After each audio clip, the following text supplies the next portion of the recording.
Paul? Right? Okay, everybody ready? I don't know if you got any on there or not, but thanks. Okay. Our lawyer is supposed to be here anytime Okay. We can move you later if need be. They're not scheduled till the 6:45 because we have Okay. to have the hearing anyway. Yeah, So if we gotta move them up, we can move them up.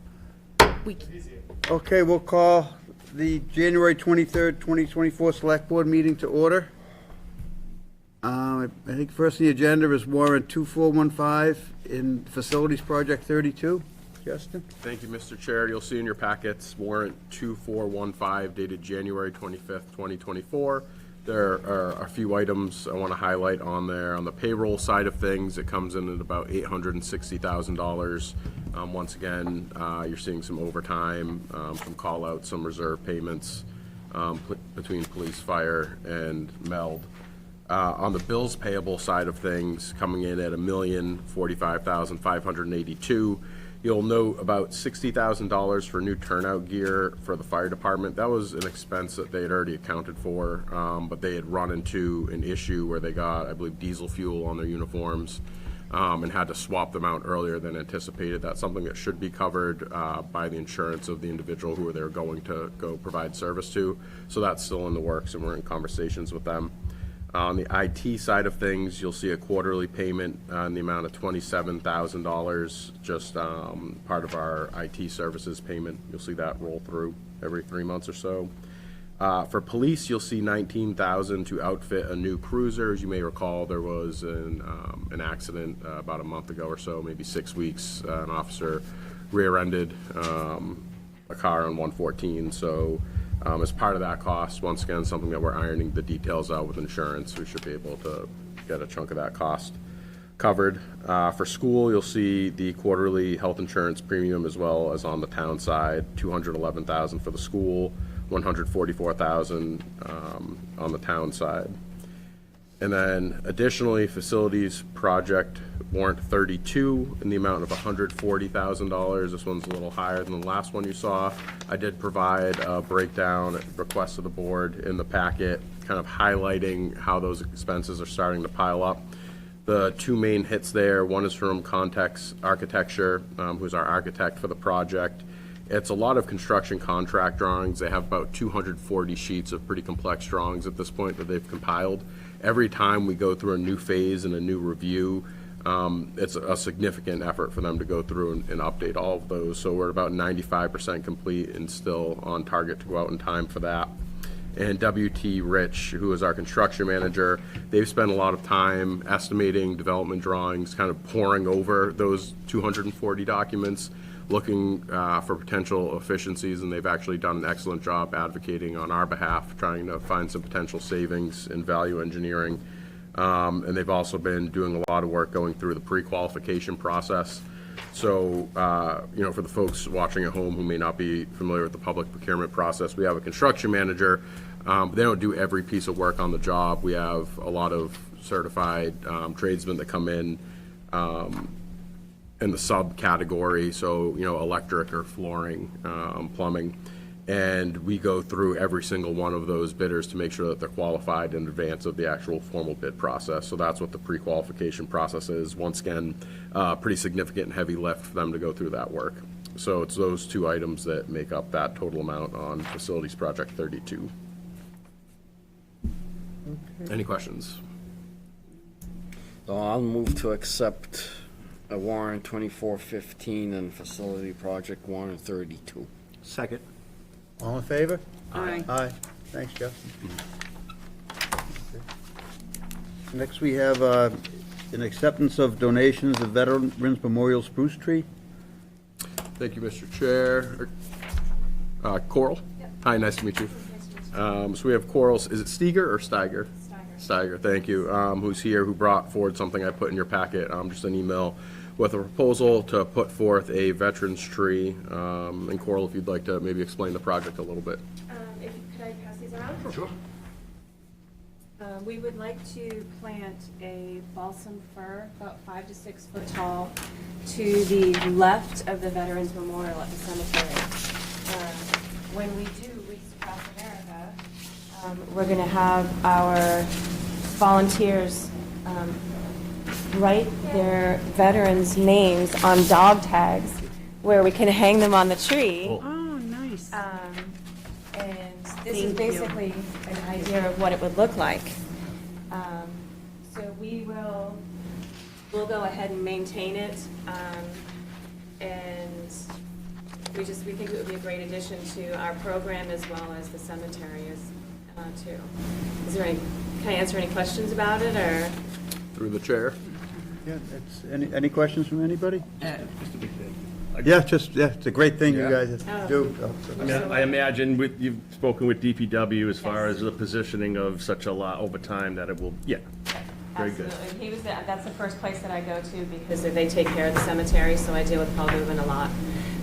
And I went straight to him, and then he let me know that we have to go through the select board as well to get permission to do that. So, So I'll move to accept the donation of the memorial spruce tree. Second with thanks. All in favor? Aye. Thank you. Thank you very much. thank you very much. We appreciate it. Next, we have town administrator updates and reports. Thank you, Mr. Chair. So just once again, we'd like to thank Kenny Gibbons for his 36 years of service to the town of Middleton. His last day will be coming up this Friday, and there's going to be a small gathering at the DPW at noon if anybody would like to swing by and give their thanks. I don't have to tell you, but 36 years is pretty unheard of, increasingly so. So it's a pretty significant accomplishment. Has anybody informed Kenny that we're always looking for good part-time transfer station help?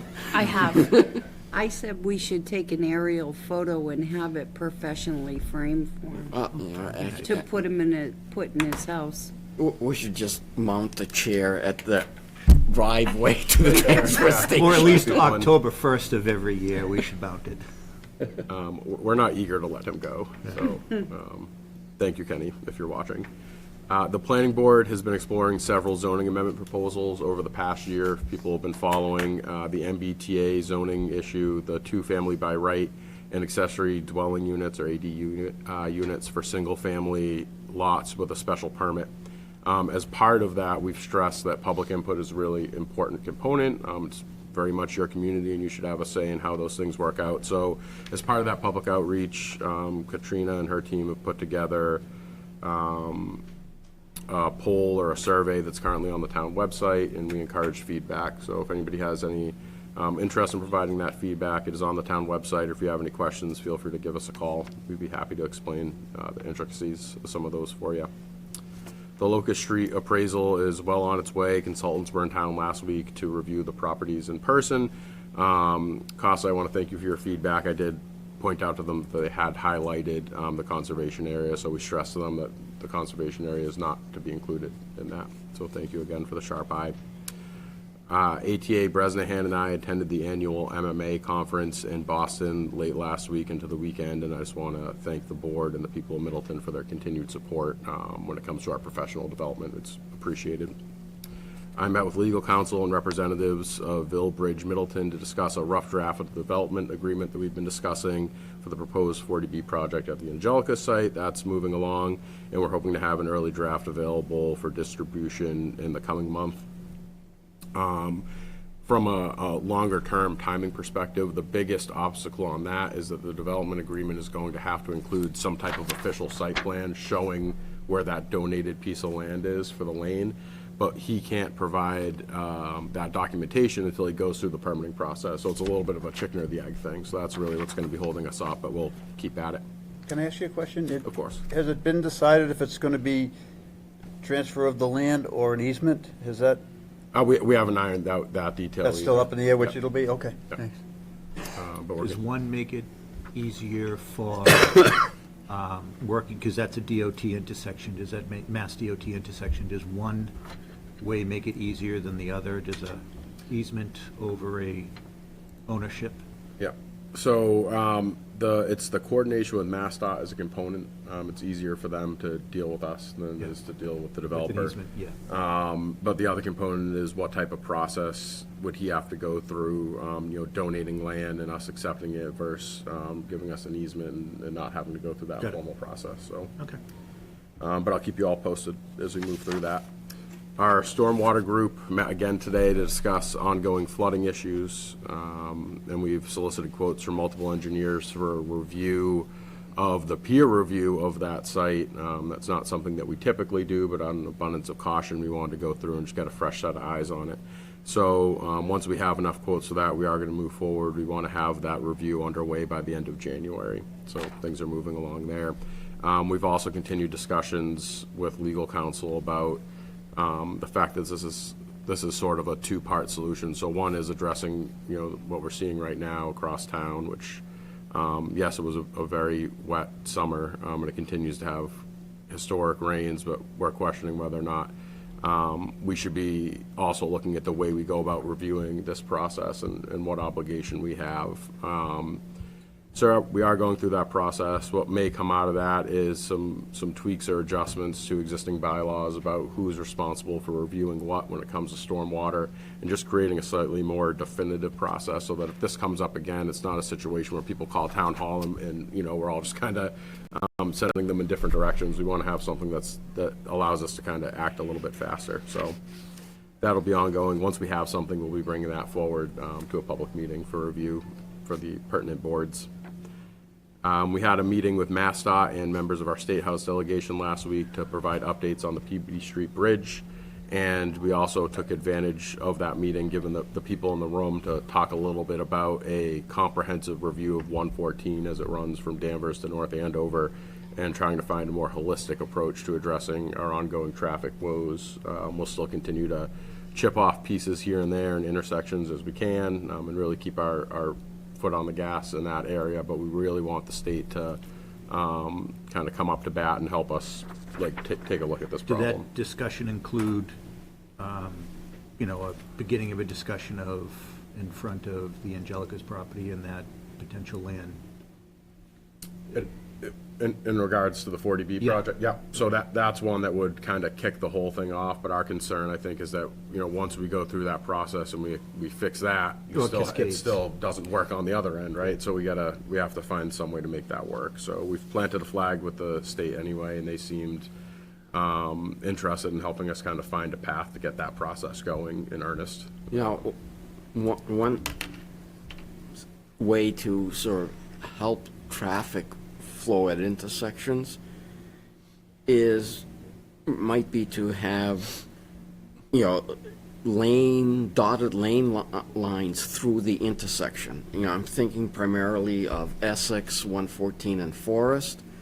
114 has 2 lanes, but coming here, the car in front of me did not turn for 2 traffic lights because people were going from Forest Street onto 114 when there are 2 lanes, so they could go into the one lane, Forest Street to the other. So if that's sort of marked on the pavement, it might help drivers. that would Right, because the rule of the road forces you to let the people coming straight across do that. But if you don't realize that there's 2 lanes Right, there. and then any hesitation, right. So I think with that feedback, maybe part of the conversation will be if they can help us identify the easy stuff that we can do, like, shifting lanes and marking them better. But then also trying to take a 10 or 15-year look out in terms of how this town is going to continue to grow, and finding a way to line up a larger scale solution that's going to, help us into the future as well. Yep. So, okay. I'll bring that feedback back to them. And the scout cabin issue came up. It was on the agenda at the last meeting. Mr. Hooton's going to join us this evening. Was originally going to be as part of the town administrator update, but we'll pull him in, and he just has an update on some of the septic and other site work that they were doing over there. We had a meeting with Fish and Wildlife on the federal level to finalize the particulars of site restrictions for the municipal building project, anything pertaining to the Eagle or anything you may have heard of there. So we're pretty much at the point where we have a green light. We have all the conditions that we need to work around. It was a productive meeting. We had every contractor in the room, and they were able to talk to Fish and Wildlife directly to ask for specifics, because we want to make sure, obviously, that we're upholding our end of the bargain. Some of the language they had in terms of restrictions was a little ambiguous, and we just wanted to make sure that we were interpreting it correctly. So everything is squared away, and we're Still on track to go out to bid shortly with groundbreaking in the early spring. So we're looking good there. And our team has been working to finalize the budget proposal for review by the Select Board and Finance Committee on this upcoming Saturday, February 3rd. And I just wanted to offer a huge thanks to Sarah Wood for all her coordination and attention to detail as our team collectively tries to assemble these figures. She does a lot of work in ClearGov, kind of polishing it and getting it together. So thank you to her. And that is everything. Any questions from any board members? Nope. Anything? I have one. On the Locust Street, are we planning on keeping the conservation portion, or would that be included in a sale and the restriction would stay on it for the buyer? What is the, I think that wasn't really clarified. To be honest, I hadn't given thought to the second scenario that you just described. But I would think if we were going through the RFP process, there'd be an obvious benefit to somebody privately holding it because it's on the tax roll, but it would still be in conservation, so it's not going to get developed. I think maybe that's something we can, let me hash that out a little bit. I'm not sure why somebody would want to take the property if it's just going to stay as is. I mean, they'd be paying taxes on something that, if they didn't take that portion of it, would remain like it is now anyway.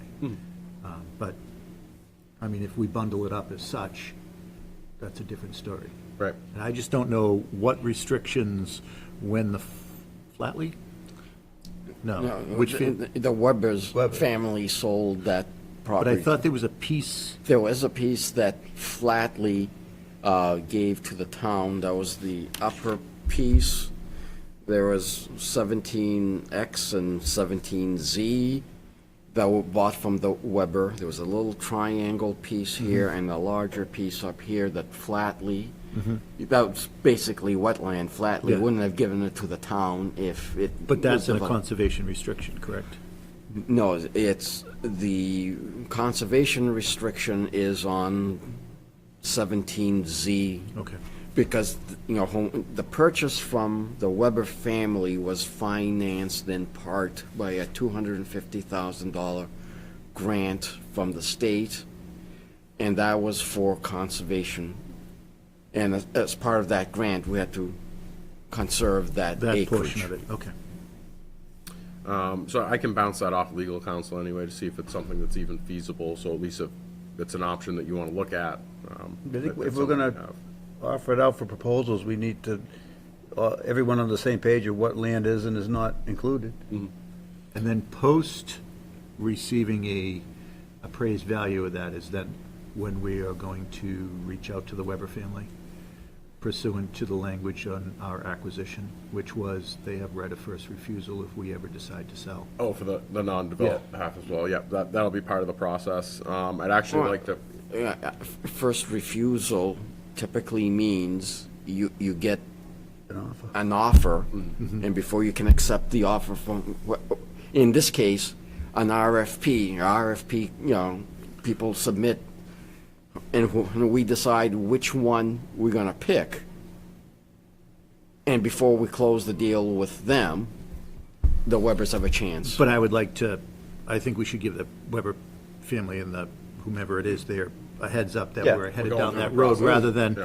here's, you know, we looked at the RFP, it's, you know, John Smith is the entity, and now have to go to the Weber family and start that process. we'll pull them into the conversation as a courtesy. But the question, so is the appraiser gonna come up with a figure that includes that land or doesn't include that land? That, I mean, at this point, I've given them the direction to not include the value. I mean, really, it'd be a liability if somebody were to pick it up. But the benefit in terms of, on the town side of things, is that we kind of control how that would go down. So if you say, hey, it's part of it, whether you like it or not, now that will impact the value. I'm sure they would adjust accordingly. And another question, I suppose, is it's not, and why I'd like to get it on an upcoming agenda so we can talk about it a little bit more in depth, but a question arose in my mind of, is there any interest, rather than just saying this is what we've determined the value is, who's interested, is there any interest on the town side of going a step further and having an updated topo plan done some light engineering. It might make it more attractive to people who are interested in buying the site. It takes away a couple question marks. And it may increase the pool of individuals that you have coming forward and putting forth an offer on the What is the property. potential that it could also have the unintended effect of bringing potential bid Finding something offers you don't down? want to find? Yeah, well, bid offers down, like, well, I want to bid for this, but now that I looked at it, I think I'm going to bid lower. It's a possibility. Well, and, what would that cost and where would that money come from? The warrant article that's funding the appraisal, I'm not sure would cover. You think it would cover the engineering? I think it's vague enough. Was the wording specifically for the appraisal, or was it for the disposition of I surplus think it's property? the disposition. Disposition. Engineering, survey. So if it was the latter, appraisal. then you're in the clear. I think the more that's known about it, the more valuable it is, most likely. You just want to make it There is a marketable. chance, to Brian's point, but I think in general, the more that's known about it, the more, I think we're going to get significant interest in this property, significant interest, so we would, In single home development only, or as currently zoned, yes. as currently zoned? All right. But might this open the door to I mean, someone that might have the appetite to try to get zoning? I mean, if they wanted to go for it, they're entitled to. But we're going to be selling it as zoned. Yeah, as one. So, Oh, okay. Mr. Chair, if it works for you, maybe I can put it on an upcoming agenda. And in the meantime, I can try to maybe hunt down some prices to figure out what those engineering costs would be, so you're not flying blind on that. And, maybe make a decision based on because that. we probably would not be interested in any sale with any contingencies, I wouldn't think. So we probably, the more information that's known about it. contingent upon zoning changes or No, contingent no, upon? just Oh, permitting. contingent upon certain permitting, yeah, I Yeah. agree. Okay. So I think the more known, the less likely someone would need contingencies. Okay, thanks. Yep. I will move on. Any public comment? No? Or Okay. anything? Yep, that was your chance. Okay, next is a department head update from the building commissioner, Scott Fitzpatrick. Thanks for coming in. Thanks, Scott. Hey, Scott? Hey, Scott. I guess we'll start with the good. Busy. Fiscal '23, we had a great year in the department. We're about 200,000 over our typical revenue for the department. In past years, we've been in the 510 to 550 range on building permits. We were up over 750 last year. And then the other electrical, plumbing, gas followed suit. What was the big drivers on that? One of them, I would say, was the Sharpness Pond development. Oh, The okay. industrial building in Yeah. the back there. That was a pretty hefty permit fee. And then we had, at the end of fiscal '23, we started permitting up on Kuchar, and then the tail end of Blue Haven. So it just kind of. Yeah, the reason why I was asking, because I figured most of Blue Haven was done by then, that's why I was Yeah, asking. yeah, the tail end, like we just permitted the last house a couple of months ago. Unfortunately, when we started doing our budget work, looking at fiscal '24 to date, we're significantly down this year. At the halfway mark, we're about 160,000 in building permit fees. And historically, when we do the budget exercise at the end of every December, the halfway mark is typically a pretty good judge of where we're going to hit. And do you think that's due to, new construction, or is it the canary in the coal mine, a significant drop in renovations, additions, in other words? I mean, I think what's driving this is, A, cost of goods, that has finally caught up Correct. to individuals that wanted to do work, but Yep. more importantly is now the cost of financing. Yes, the interest rate and the cost of construction, which all during COVID, we were kind of optimistic or cautiously optimistic that we were going to see this happen, and it didn't happen as quick as at least I thought it was going to happen. But some of these bigger projects were already permitted. I'm assuming they already had their financing in place and they were able to move forward. So, there is some stuff coming through. We have the 40B is on the zoning board agenda. I'm not sure that gets permitted in '24 for construction. If it is, it'd be at the tail end. More likely '25, we see that. And then up on North Main Street, we have some other redevelopment projects that are, one of them stalled in the ZBA right now over a water issue. I think you guys have been aware of that. And then there's some interest on some of the other properties up there. Those will have to work their way through the zoning approval process, so you know, when we see them breaking ground, if at all, my guess is in the fiscal '25, maybe tail end of it. And, you know, the municipal project, obviously, we don't generate any revenue for the department on that one. That's a pretty significant project. We get the first round of plans in the office, that we're starting to take a look at them, but that's not, you know, that'll still bring up the inspections.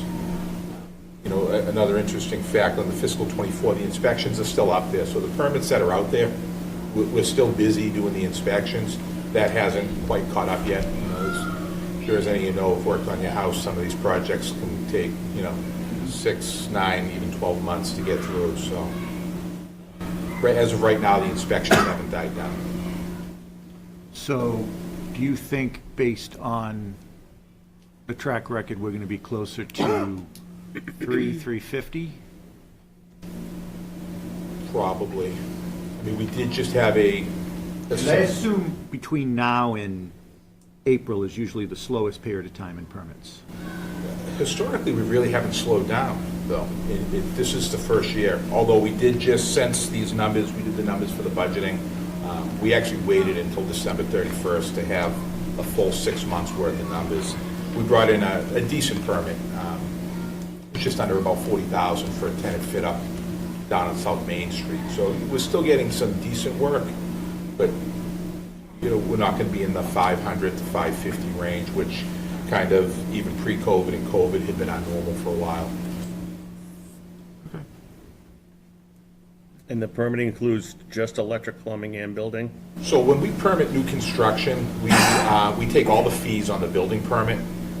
So if you come in for a new house, when we do the calculation, it's a square footage calculation, and then the electrical and plumbing is a percentage of that. So when I figure out the square footage, we take the whole permit fee. The only thing that gets added separate is gas. Not every house has gas, so we don't make an assumption on that. And then on the smaller rehabs, your kitchen renovations, or smaller tenant fit-up type work, we charge separately for the plumbing and the electrical. But say on the Kenworth building down on Chapman's Pond Road, that building permit number reflects plumbing and electric, gas and sprinkler permitted separately.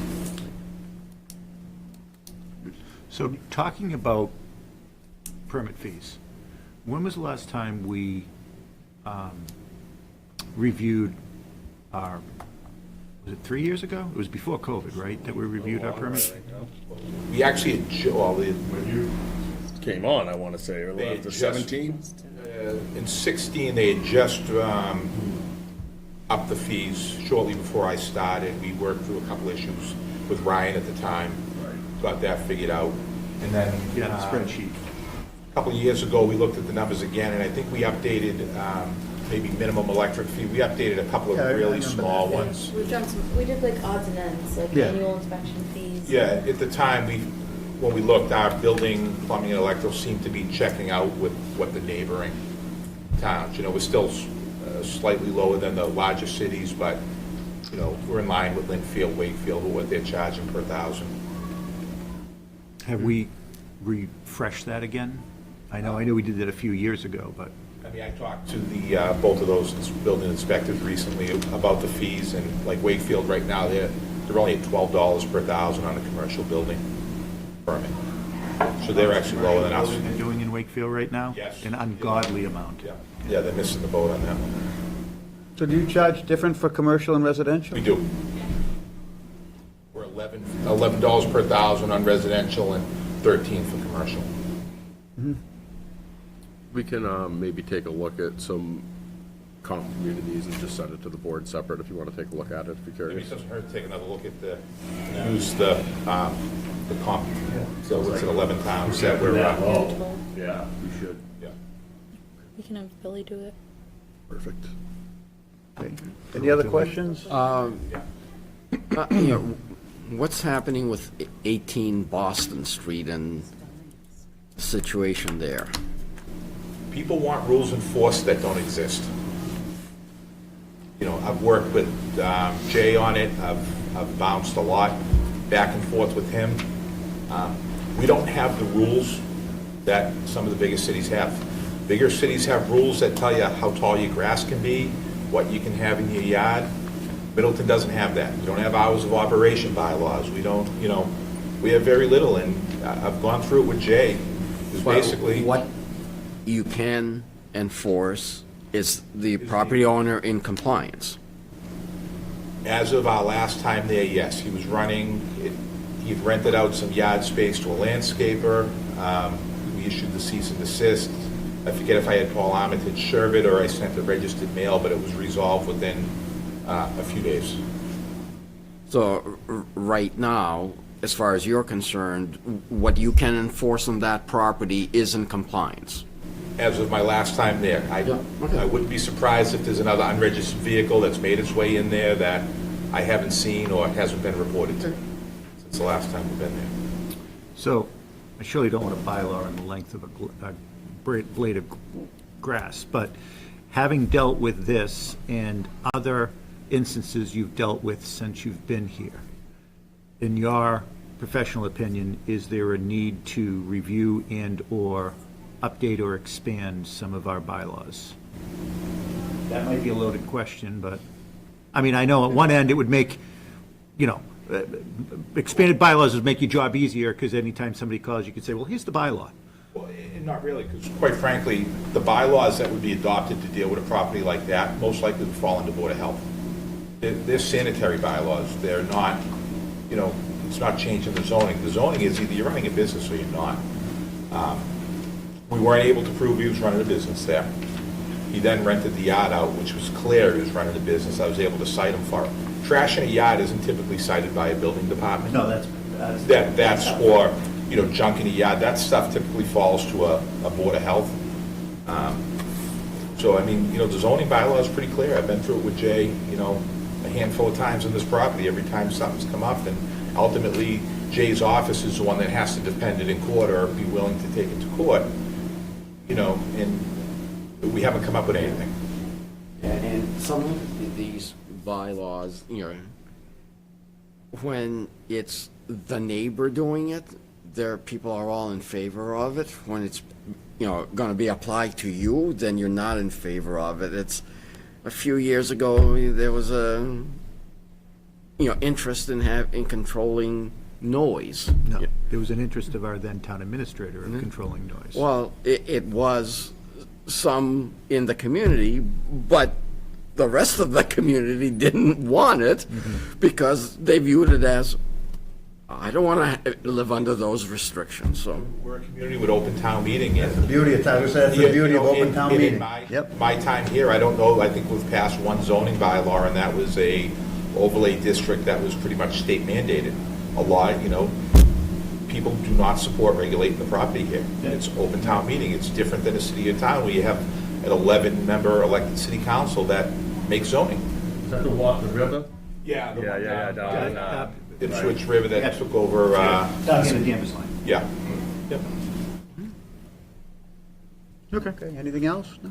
I mean, I'm not surprised by the revenue decrease. I mean, I think what we all thought was going to happen during the midst of COVID was everybody at home saying, while they were cleaning out their basements and filling up our transfer station, that, geez, I'd love to do some renovations, I'd love to do this, and then rates were so low during that. I mean, I think this is a logical final catch-up of the cost of materials during the post-COVID inflationary issue, but, I mean, it's rates. I think if rates come down, you're probably going to see your revenue come up. Should already start. Sure, I know they've dropped slightly, and there's talk, and this is the next year they're going to drop more. I think that a couple of times over the next year or two, and I think you'll see some, I think we're not going to see 700,000+ like you're seeing last year. I think that was an anomaly, yeah. You know, and there's subdivisions in town that have a significant amount of buildable lots left. Builders are just not moving at a fast pace on them right now. You know, so as the rates come down, we'll probably see more activity in that. And I would offer, as part of the early budgeting process anyway, we did pull that down on the revenue side. As you know, we were already looking at an uphill battle, so that was just, it's one more difficulty kind of added to the pile, but we'll persevere, we'll find a way to make it work. So, got it. Okay, thanks for coming in. Thank you. See everyone. Thank you. Okay. Moving on, we have a vote to transfer licenses, alcohol, Yeah, too early. Can't start that. common vic, entertainment. We're gonna have to move Public to, hearing. We have to Oh, wait 'cause of the till time? yeah, Yeah. yeah, Oh, we because gotta of wait till public hearing. 6:45? Look at this, grab this. We have to Okay. move to 8. 7:05 a public hearing?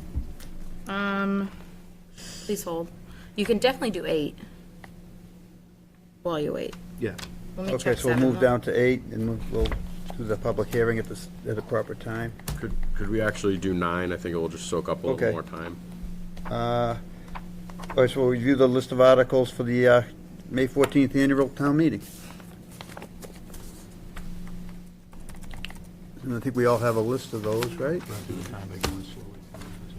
Yeah, this is. Is there any, Justin, that you wanted to highlight, or? There's a couple at the end in particular, so a good chunk of them are usual and customary articles. As you can see in your packet, it's a fairly lengthy list. But beyond that, some of the items we touched on earlier from a zoning perspective, you're going to see pop up in there. So the MBTA zoning, I know there's been a lot of conversation in the community prior to my arrival. I don't know if the board has any further thoughts on that, but there's been some extensive public input sessions kind of reviewing those elements. We're also looking at some items coming forward from an affordable housing standpoint. If I may, we're on page 122 of the packet, if you. somebody's trying to scroll to it. Thank you.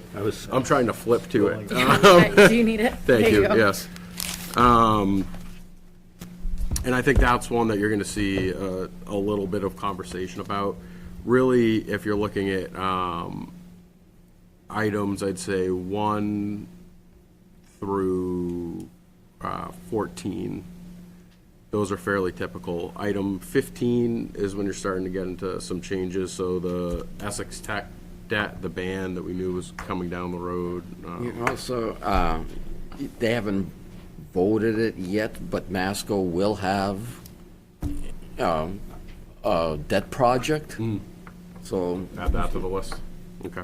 they won't take a formal vote on that till probably mid-March, but at their last meeting, the consensus of opinion of the committee was to do a total of about a little over 6 million. 5 million for the designer services for the roof, HVAC, and building management, and a little over $1 million for some other projects. Perfect. So we'll add that to the list. Also, you'll see number 16, we're going to workshop that name a little bit, but final work on opioid funds. So there's still a little bit of accounting gymnastics we have to do based on, The legislature finally doing something. yeah, in so many words. So we just want to kind of tie up that loose end, and we'll have some proposed language that I'm sure we'll get from the DOR. We'll bring that forward for review. Number 17, the proposed use of free cash for the 300th anniversary. So we've started to hear some rumblings around town from various citizens, boards, and committees about the upcoming 300-year anniversary and whether or not the planning for that celebration, whatever it is found to be appropriate, should start now. We're in the upcoming fiscal year, I should say. I don't know if the board has any thoughts on that on an early level. Remind me of It'd be 2028, right? 2028. I don't know if we actually need funds this year for an event in 2028. And where I are we mean, I gonna think be on the municipal complex? We'll be in at that point, yeah. It better be. Well, I mean, we won't be finished. Yeah, It'll be done. Oh, you We'll be think, in it. yeah. Yeah, we're thinking fall 2026 is what we're shooting for. so I think at this stage, we should be thinking of who is going to plan whatever that celebration is? Are we going to, Create a committee, Or- let it be a not-for-profit. or whatever? That sort of kind of seems to be the first step, because money, who's the money going to be used by? There isn't an entity to use it at this point. Valid point. So if that's something maybe on the next agenda, if you want to discuss. But I would say, as it relates to town meeting, you've got a captive audience of at least 100 people in town that will have some interest in the 300th anniversary. I would say before the town meeting, we should come out with, if we think there's going to be a committee created, it's an opportunity to talk about that at town meeting, if there is anything that requires a warrant article. If not, that might be something we mention early on in reports. At the original point, it's a little early. Yeah, I think it's too early for dollars now. Yeah, I agree. Premature. Leaving space for any citizen petitions or anything that comes down the road. We haven't received any, have we? Nothing. So, number 18, acquire and fund acquisitions of easements for Maple Street Bridge project. That predates me, and you're all familiar with it. Charter items, if any, I know that they're ongoing charter review meetings. If they have any proposals, I'm going to be attending a meeting with them next week. So can you remind me, in our last town meeting, when the two charter items, one of them was basically to create this never-ending charter committee that seems like it's going to last longer than Middleton has been around. Is there, It's coming to an end. when does the bell ring? Because it's become ludicrous now. This town meeting, Okay, according to the members of the committee. okay, good. I'll pass on that I've sentiment. heard the same information. It's over. They're done. Any other thoughts on that? Okay. So then are we expecting just a final report, or are we expecting recommendations for vote and action by town meeting? I do not know that yet. I'm going to find that out next week at the meeting, but I'll report back from that. Okay. Number 20 is statute acceptance for treasurer collector education stipend. I think that was a piece that was just something that was overlooked, right? That we're We did it in 2000, but we adopted the wrong number of the Mass General Law, so it's housekeeping. This is for a licensed treasurer collector by the Mass Collector Treasurer Association? Okay, We've been doing it, we just had the wrong number. that's fine. additional housekeeping, number 21, for investment income, local option adoptions. Number 22, as I referenced, MBTA zoning and the outcome of that. Number 23, two-family by right zoning and the outcome of that. And 24, accessory dwelling unit zoning and whatever comes of that. And then lastly, 25, Chapter 53 of Town Code Master Plan Committee. So whether or not they have any proposed updates. If you recall, they came before the board, I want to say about 2 months ago, with a letter, and I think they do actually would like to come back through at some point, even if it's part of this process, to meet with a select board again and kind of give their thoughts on what they'd like to do moving forward. What is chapter 53? What is? I think it's what the chapter that's in town code that includes the master plan committee. Okay. Yeah. Good question. So that's what we have for now. Very early draft.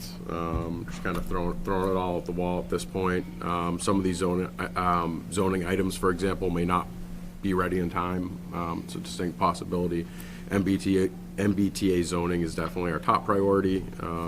But if there's enough time for public noticing and receiving public input, there's a possibility all three of those zoning ones, 2020 or 22, 23, and 24, may make an appearance. So we'll see. Well, what I comes of hope that. it's more than just the MBTA zoning that makes an appearance. Is it me, other than the zoning pieces, this seems to be a very, well, the omnibus budget is going to be a whole nother discussion, but this seems to be a very simple warrant. Non-controversial for now. Well, the budget is going to be a whole The nother story. items No. are, the specifics maybe. And there's still some time for something to come forward, but my hope is that this is one where a lot of the debate, I think, may be over the budget, but really not any other kind of sideshow items. And if somebody wanted to put a citizen petition, when is the cutoff date for that? So, Not that I know of do you any, it I'm offhand? just I asking. can have Thank it in you. a moment. We'll come back to you with it. Okay, And that brings us to 6:45. okay. Okay, thank you for that. For the Stefanelli's change, you were waiting for someone to arrive, is everybody here? Okay, all right, so we'll open that hearing, so, excuse me, it's the vote to... Mr. Chairman, I move that we open the public hearing of the transfer of licenses from MMS Hospitality DBA Stefanelli to NG Group Incorporated DBA Crossroads Kitchen and Bar. Second. And it is 6:47 PM. Second, sorry. Okay, do we need to vote on opening it? So all in favor of opening it? Aye. Aye. Okay. Floor is yours. Good evening, Select Board. My name is Attorney Jonathan Rossi from Morris Rossi and Hayes office in Andover, Massachusetts, here on behalf of NG Group, Inc., DBA Crossroads Kitchen and Bar. As you can see in front of you, we have a transfer of a liquor license, an all-alcohol liquor license for what is now Stefanelli's, Marco Stefanelli's here as well. Some of the owners, actually all of the owners are here, but one of the owners, Ganesh Thapa, is one of the owners of Bluefin Restaurant, which is also here in Middleton, which has been doing some great work. He will be the new manager at the liquor license manager at Crossroads Kitchen Bar. As you can see on your agenda, there'll be a transfer to Sandra Thapa as well. It's a simple transfer. They are purchasing the property with cash. There is no pledge. There is no loan. They are making some changes inside the restaurant to make it less of an Italian restaurant to what their vision is. So tell us what their vision is. It's free advertising at this Free point. advertising. Well, I don't think I can do it justice. Well, I don't think I can do it justice, and I don't think I would rather my client do it justice. All right. Hello, everyone. Good evening. My name is Ganesh. So, vision for Crossroads. My experience comes from a long-time hotel line. I'm the guy from Nepal that worked through the hotel lines after moving to state as well. From 2002, I started. And it's been a great experience working for a hotel. I became a corporate chef for Cohen Hotel Management, which is franchise Marriott, until I left the company last month to work on this new project. So we are essentially thinking about bringing my all talent to my one place to combine all kind of food. It's still American way, but a contemporary American, what we want to say, and come up with the different ideas to blend in with American food. Saying that, it's more likely bar appetite, as we have beautiful bar there, and also invite the family with the kids and for whole folks. And also we thinking to blend in not only lunch and dinner, also some brunch starting from Friday through Sunday, 3 days a week, early start, 8 or 9 a.m., and last until like 3 p.m., something like that.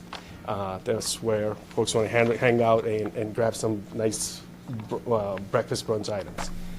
Any other days, we intend to open 7 days a week, and Monday through Thursday will be 11:30 a.m. to lunch start, somewhere 2:30 to 3 o'clock we close down, and then open for dinner until 10 p.m.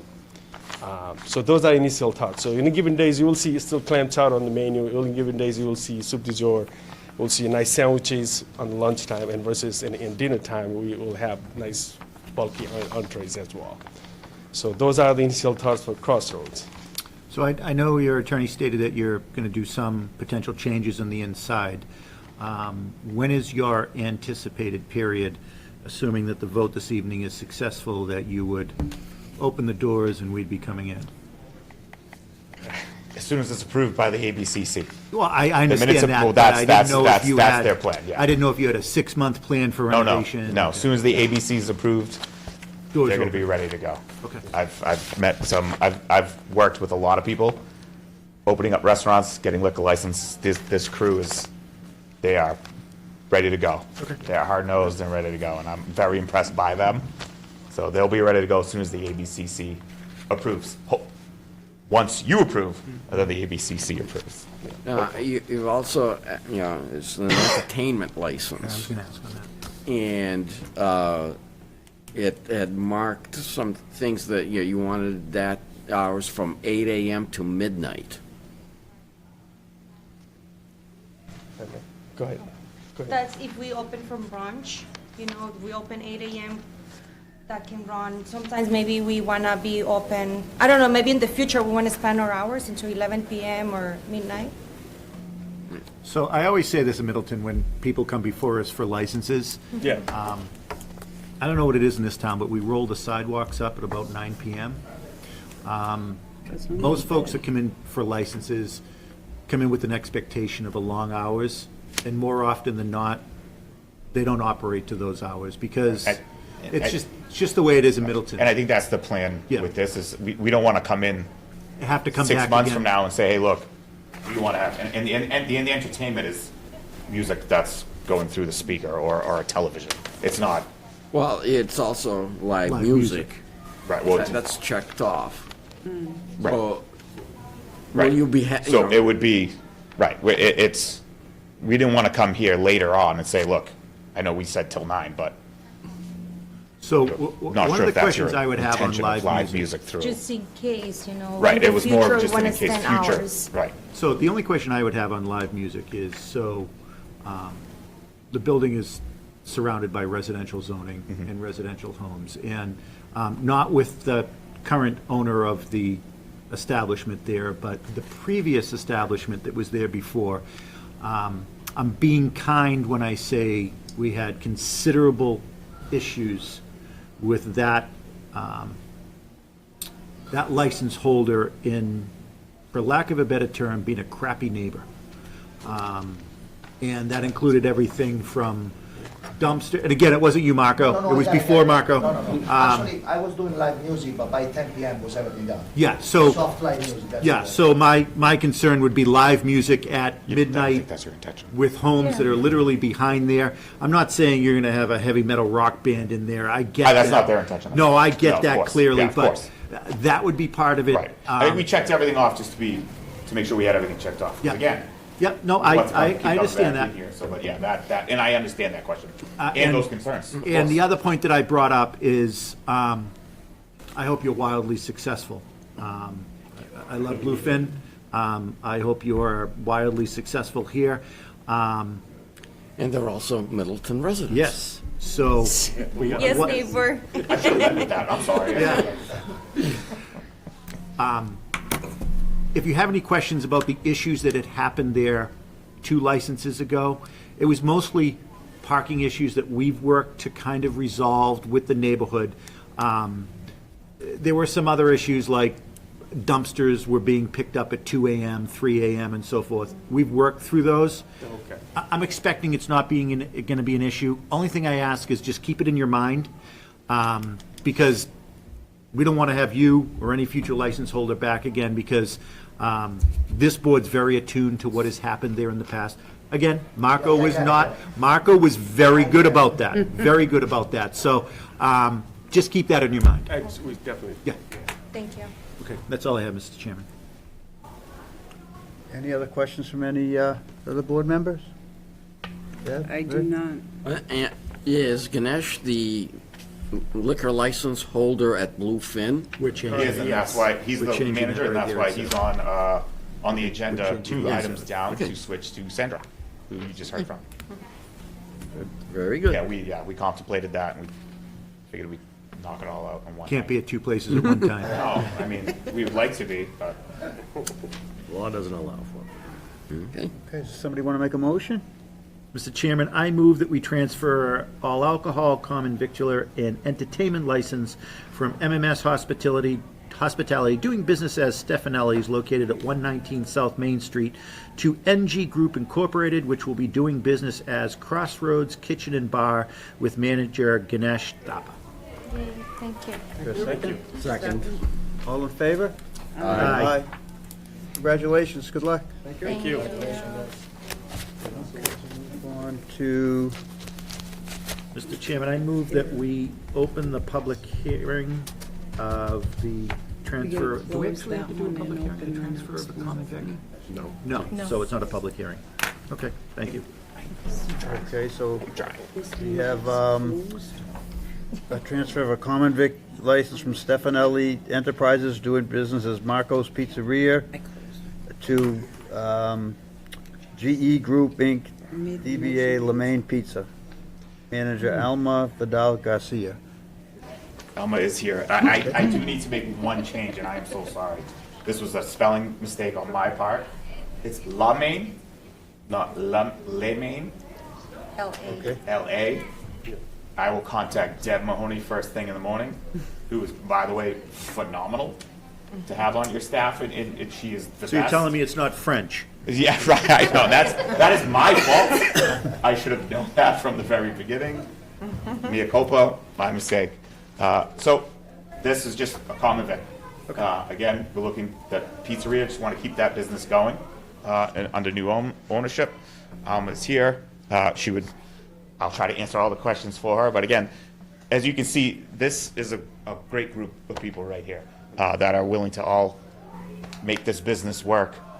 They love Middleton, they want to keep going here, and just keep that. So I have pizzeria one going. really important question. Is it going to remain as Neapolitan pizza? Thin crust pizza? This is really important to me. That's what you love, that's what I want to do, yes. Really important to me. Right? I knew where it was going. I knew where you were going with that. I knew exactly where you were going with that. That's why I stood over here, because I'm not going to get involved in that answer. I know. I, on the other hand, I want really thick crust. Because I think Greek I'm guy on the gonna board go- thinks differently. I'm going to go over here to Mr. Matakis. Then I was going to say, I think he's looking for something a little bit more thicker, so. But I think they'll, It's all about picking up that phone and as you like, we can produce that. So it's gonna be thin still, but if the customer decides Wants like to a ruin it, thicker make it a one, thick one. you got the option. We bring Yeah, the- you can just give it as an option, a double crust, so you take two of your crust, put them together. Definitely, all right, definitely. So us Greeks can have breakfast. I was going to say, I wasn't going to point any of that out, but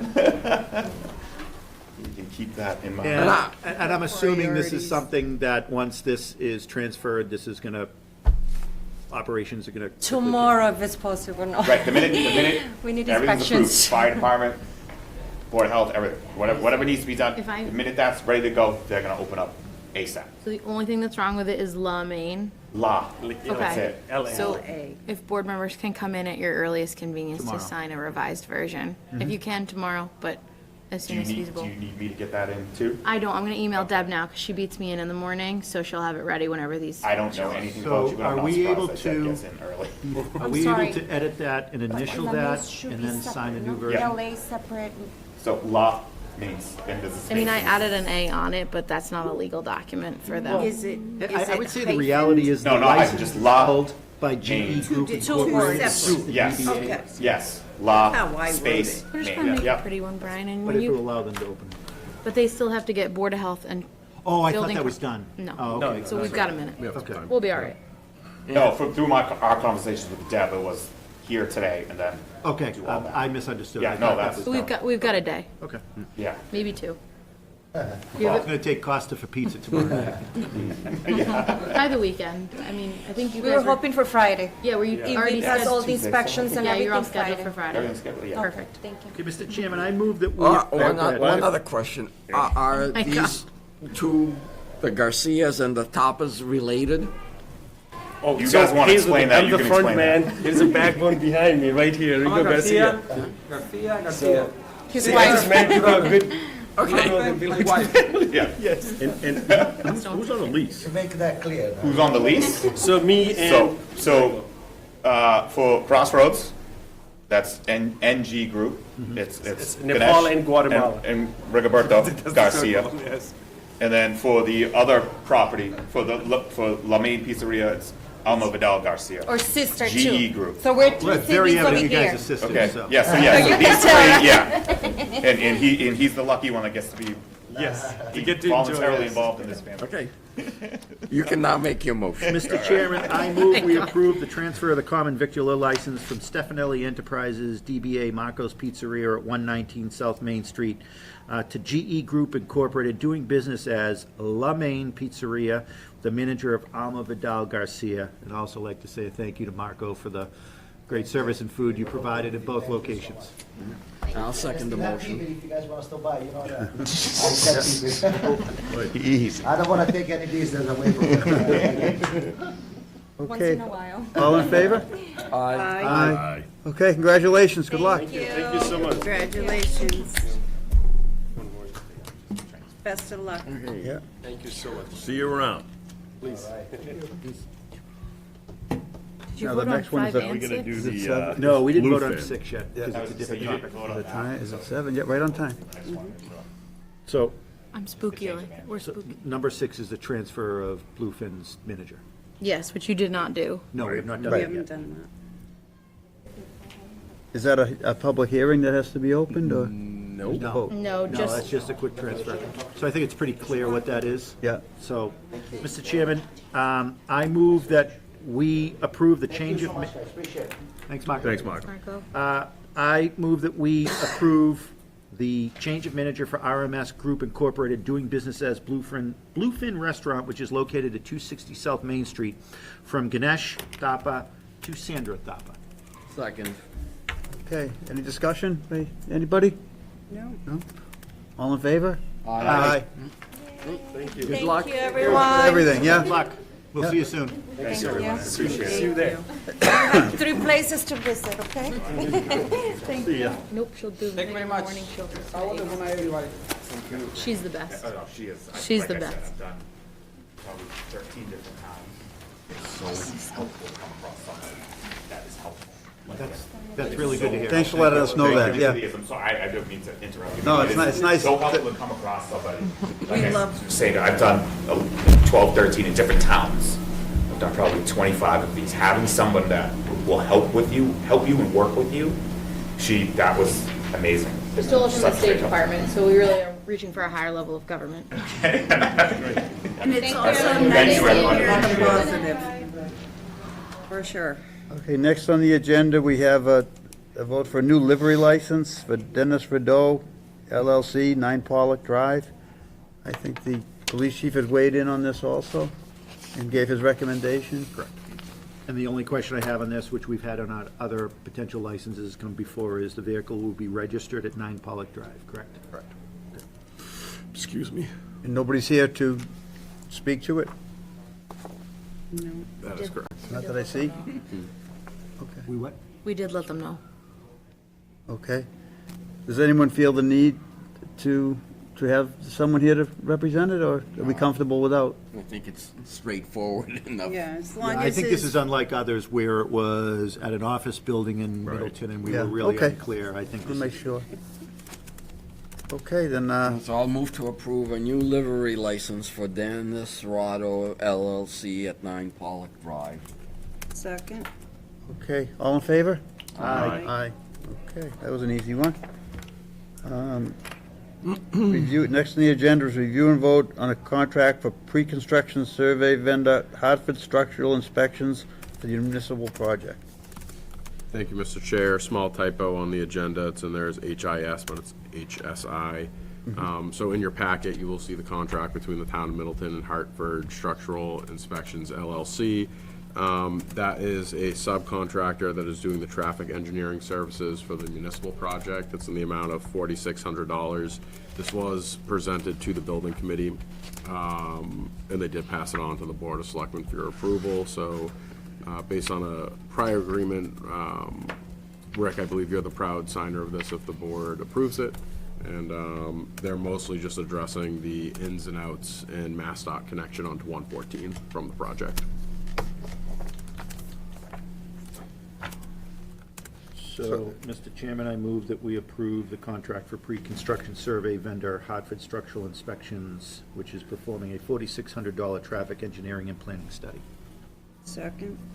I have a question before we vote. So the entrances and exits right now are not finalized? This report will, or are they finalized? So that they're, The plans are 95% plans, but they're not moving from what you've seen on different site plans. But what they're going to be doing for us is going through the process of permitting with MassDOT.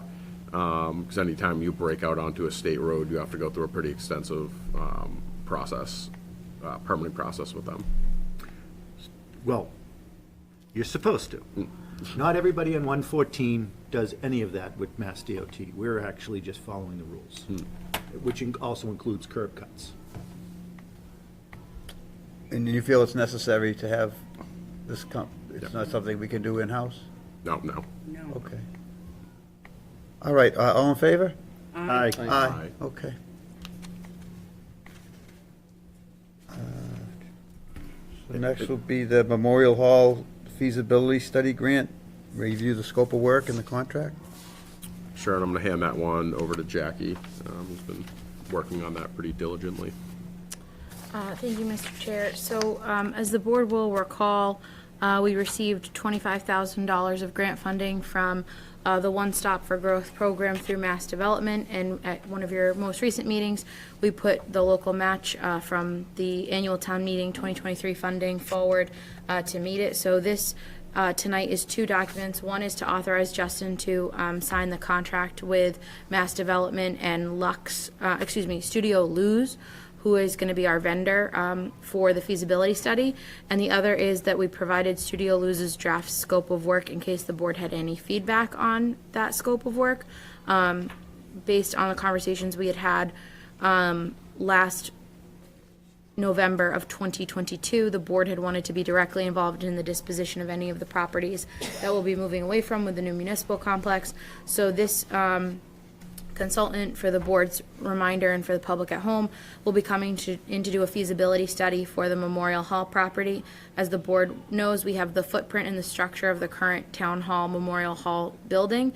We have the historic cemetery, the CPA-funded trail, the recreational fields, and the town common and gazebo, and then the parking lot. So the goal is that this consultant comes in and they hear from the board, they seek public input on what people would like to see there, based within some parameters of what this board provides, and then they come back with three different kind of architectural rough plans, feasibilities of what we'd like to see, and then they will do more public engagement on those three options to get feedback so people can start to kind of conceptualize some of the things that might go there. You know, is it that something that we want to see as commercial? Do we want to turn it into a couple of affordable housing units? All those different factors. Because we have such a wide variety of constituencies that utilize this property, currently the town hall function, but then we also have recreation and youth programming. We have our rec commission summer concerts. We have the CPA funded trail. We have parking that our current COA uses in that facility, and then a historic cemetery. There's a lot of different interest groups that are interested in what this property is going to be. So this is a way for the board to provide input, but also provide a public forum for residents as to some of the pathways forward with this particular property. And we can do so, you know, with plenty of transparency, plenty of engagement, and in plenty of time for the board to make decisions, you know, before we move into the new complex. Does this also include the field in so-called town common area? It includes the entire party of parcels that we own in that property. Including the CPA land? We are including the CPA land because the parking lot is adjacent to it. We're looking at everything, but recognizing that that trail is funded by CPA, you know, there's a lot of interested parties in all parts of the functions of that property, so everything is being looked at, but that doesn't mean that everything is being touched. I want to be abundantly clear that, you know, the intention is not, we have a historic cemetery we can't do much with. The trail was funded by CPA funding. That would take a lot to undo. Legislature can unwind it. We can, but it would take a lot. We want to be sure that we're doing it. It's not something we can do. But it includes the fields, it includes the common, because right now we do have a planned gazebo at the new facility. Do we need two gazebos? There's a lot of... I think we're moving our town common. It makes sense to have our town common at the new facility. Yeah, but we still want to look at it, whatever use it is, if it's recreational, if it's something else, if it's affordable housing where the current structure of the building is. This consultant will walk us through some actual feasible options. We need public input on this. Is there any ability to look at that as a bypass for Route 62. The trouble is, the historic cemetery can't really move. Yeah, no, I understand. We could certainly put it towards them as an option. If that's something the board thinks, if there's people that want to explore that as one of the feasibility options, we can. I just think if we're looking at feasibility, That's gotta be part of does it. not means we want to do it, because Right, should be we part may of be it. able to solve some of the intersection issues there with what's happening with Villabridge, but I always thought, you get what I'm getting at here with Boston Street, basically 62 going straight through. Well, not necessarily all of No, 62. just one. So, Everybody that's coming Maple Street and going north, if they're going Boston Street, coming from Boston Street, and they want to continue on to Maple, go straight through what the Memorial Hall is, through some portion of that property, turn, down where the CPA-funded land is, and join Maple Street at the intersection with King. If you are going to go on 114, you make that turn. And I'm not sure you could do it going the other way, but these are things. but if you're going looking- Maple Street and you're going to go towards North Main Street, you stay on Maple. If you're actually going to be going on South Main Street, you may come up through the, Well, yeah, it may be able to do both directions, and maybe only feasible to do one direction, but if you're looking at feasibilities, you might as well look at something that might not seem very feasible at the time. Yeah. So when the consultant comes out, that's something the board can bring up, because they're going to start their process with you all at an upcoming meeting. Tonight's just to approve the scope of work and to have Justin approve the contract. So they'll come out, they'll meet with you folks, they'll meet with other interested town officials and groups and committees. They'll provide 3 feasibility options, and then we'll do public engagement and get feedback on all 3 of those options. And then that report will come back to the board for your action. We're looking to do this now. The public engagement process, the feasibility study, ideally would be wrapping up where you'd see a report in July of this year with their recommendations. Okay. Thank you. Do we need to vote on this? Or? We do. It'd be great to authorize Justin to execute the contract, please. Mr. Chairman, Need a vote. I move that we authorize the town administrator to execute the Memorial Hall feasibility grant program contract with Studio Loose Architects. Second? All in favor? Aye. Okay. Let's get it done. Okay. Any updates or announcements from any board members? Just have a question, do we know when the governor is releasing her budget? We heard this week. Should be this week. Yeah, so, or late this week, early next week, but we're eagerly awaiting. As you know, it's a little bit of a guessing game at this stage. We're trying to figure out what your budget is until you know what's coming in from the state. So, once we know, if we hear, we'll make sure we pass it on. Anything else? I just want to make mention that we retired out a 20-year reserve police officer that, from Stanley Road, Wade Marabito. He come on in 2003 and put in a straight 20 years for us. And he worked his last this past Friday, and we presented him with a plaque, and the chief did, and a couple other goodies that we get, a couple of nice old stories, and it's a quality family, quality guy from a quality family. I want to thank behalf of the town and a quality neighborhood. I want to thank on behalf of everyone. I really want to thank the Marabito family and Wade Marabito for his 20 years of service serving the people of Middleton, the Middleton Police Department. Thank you, Wade.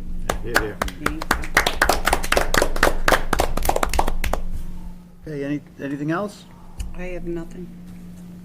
Okay, I think. Mr. Chairman, I move that we enter executive session and not return to open. Actually, I would return because Mr. Hooton is going to come. Okay, Mr. Chairman, I move that we enter executive session and we will return to open session, but we will be entering executive session pursuant to General Law, Chapter 30A, Section 21A2, to discuss strategy with respect to non-union personnel, as well as General Law, Chapter 30A, Section 21A3, to discuss strategy with respect to collective bargaining negotiations, and again, to return to open session. Second? Okay, Rick, do you want to take the roll? Sure. Deb? Mr. Chairman? Yes? Costa? Yes? Brad? Yep. And myself, yes. Okay, we're in executive session.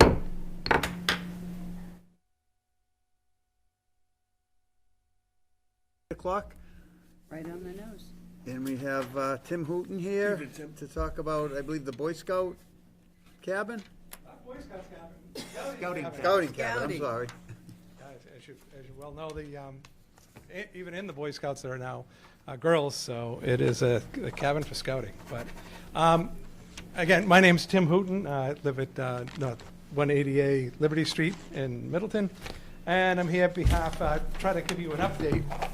As you know, way back when, probably, I guess it's about a year ago, I came before this board to inform you that the cabin, which is on Middleton town land, was looking to expand, trying to put in new bathrooms, make the area bigger, and just getting your permission, because obviously, and you were very gracious in allowing that. But just wanted to tell you kind of where we are now.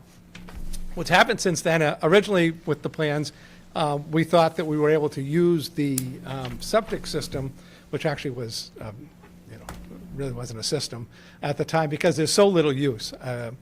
The use is almost like a gallon of water a month is the equivalent of it. But because of the nature of the work that was being done outside, we then fell into where we had to upgrade the system. So we have to put a full system in. Because of that location, you're all familiar with the location. We have a little pond in the rear. We also have the Middleton School septic system as you're looking at the front of the cabin off to the right. So it's kind of a funny area. So it ended up having to be a pump-up system. I did send all the documents. I don't know if they're there today, but you could see that.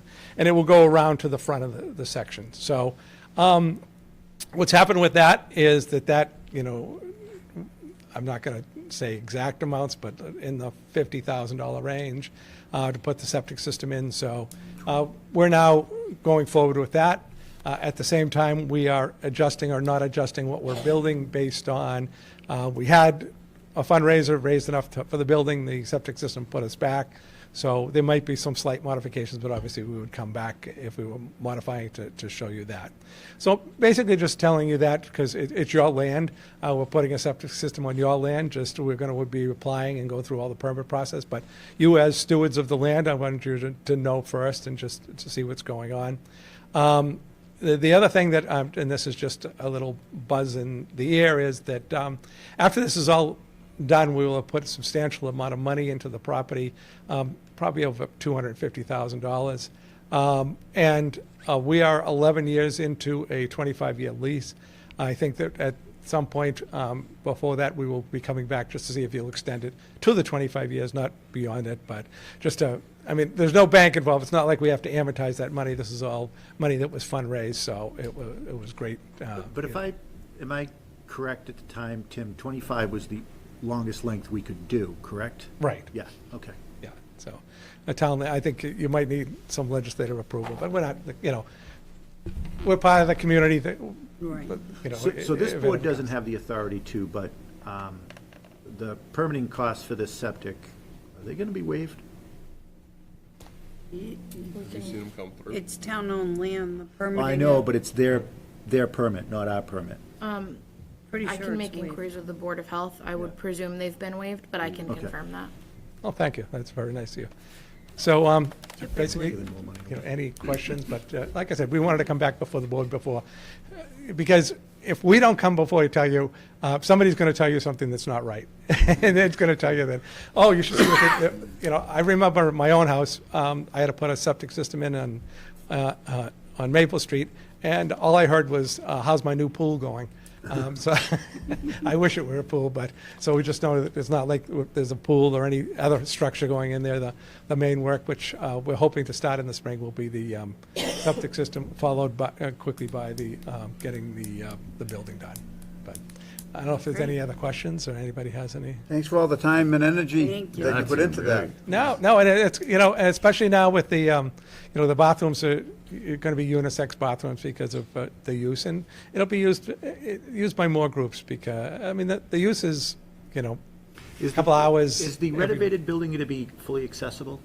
Yes. Yeah, it will. That's part of it. It has to be. There is actually a lift Okay. that's going to be designed into the system, and you can access to the top floor, but you have to have access. If we're using the bottom floor, you have to have access. So there'll be a hydraulic lift to take people from one floor to the second floor. So would it make sense after your septic is done and you guys are doing your work to engage on a lease extension? Or actually, it would have to be a new lease, right? Because we can't extend something that can't go beyond 25 years, right? I'm not looking to go, I'm not looking, I'm looking for you, we are in 11 of 25. I'm looking for you to go back to 25. To just create a new lease? Just create a Yeah. new 25-year lease, not go beyond it, just so that instead of this being year 11, it would be year 1. What, year 1? So is that something you'd like to have done by? I think we're going to do it after we get the permits of the septic system and get it in, and then just, we really want to see some progress. We also want to, as you know, with the having to build the buildings in town, people want to see some progress. They donated money, so we want to show them that there's something going in so that they get excited like we're going to get excited about it. Okay. Excellent. Great. Awesome. Thank you, Tim. And it's nice to be back, and I'm really upset that you now started so early. That was such a brilliant idea. How come? Just so I can speak 21 longer. years. So I can speak longer, Tim. 21 years, and then I thought it was lucky we moved from 7:30 to 7, but this is brilliant. So. At that time, I thought it was you were the one why we had a. Well, Tim, I tried getting him to go to 5, but I lost. I lost, It'd be like the school committee, they meet at like 2. oh no. right? Well, thank you all. Thank you for coming. Thanks, Tim. Here, Good seeing Here's you. your papers, Tim. Thank you. All right, motion I'll to adjourn. sign. Mr. Chairman, I move we adjourn. Thank you. We're adjourned. Good to see you.